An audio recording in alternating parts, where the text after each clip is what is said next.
As a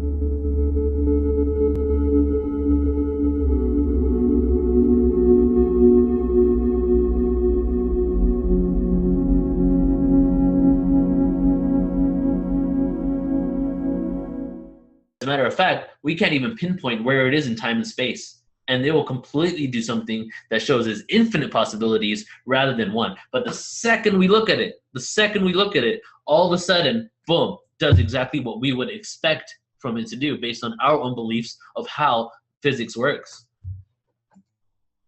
And here is the double slit experiment that I'm referring to. So the very act of watching the observer affects the observed reality. When we watch this and we send photons through this first slit right here, when we're watching it, it will just come through as one, continue through, and just hit the back on the second plank right here. But as soon as we don't watch it, then the light acts simultaneously as a particle and a wave. Whereas before, it was acting just as a wave, and it was hitting that. But when we don't look at it, it's existing as two different forms, a particle and a wave, a quantum physics and a Newtonian physics concept. And it splits and goes through the second slit right there, and then makes multiple impacts on the back wall right at the end over here. And what it's really doing is, when we don't look at it, the light has infinite possibilities of where it can go when we're not observing it. It has infinite realities that it creates. And then when we look back at it, we see that it's had all this impact and the light has gone everywhere. But when we look at it, it only has one reality. So here's a little more about this, and I'm going to show you a little 4-minute video in just a couple seconds that really explains the double slit experiment, and we'll get into talking about that once that's over. But when being observed, the electrons will bounce off the barrier. So if we look at it, it bounces off. When not observed, the electrons will act as waves and make it through the barrier. When not observed, the electron would exist in two locations simultaneously. So the electron was bilocating, existing in multiple places at the same exact time. Here's a better image of that, the double slit experiment. And this experiment is really groundbreaking in our understanding of reality and who we are, and multiple realities and parallel realities. And this really led to the concept of that there are multiple parallel realities existing all the time in this now moment. Let's see, here we go. Before the observation, wave, and then at the time of observation, becomes a particle.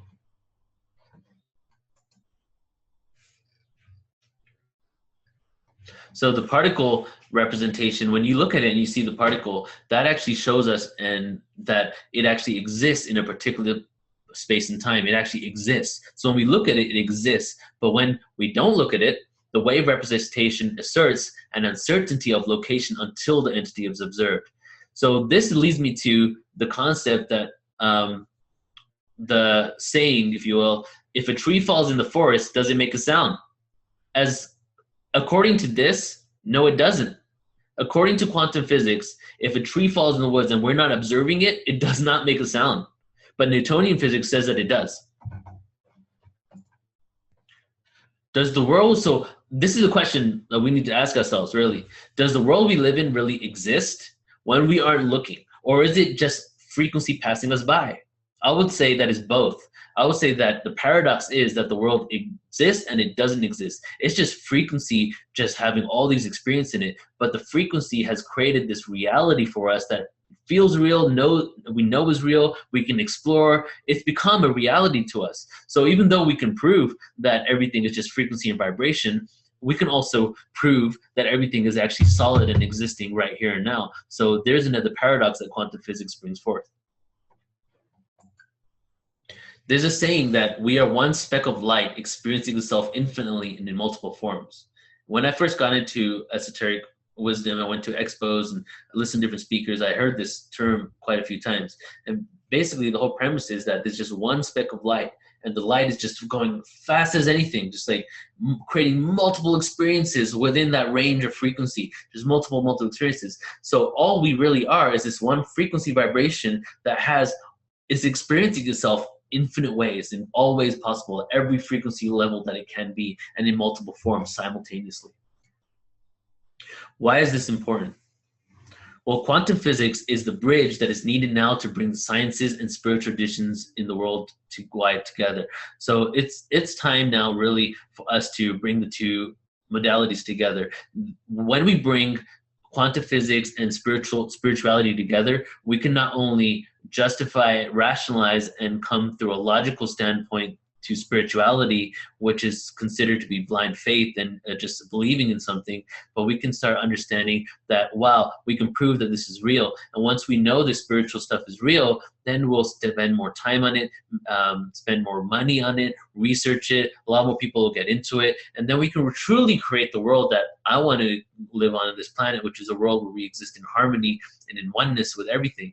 And the way for that, the way for us to live in harmony with everything, isn't just by hoping people will just take it as a leap of faith that we're all one, but even maybe showing people and appeasing their minds, their linear minds, with the science behind how we're all one. And part of this presentation is really to do that.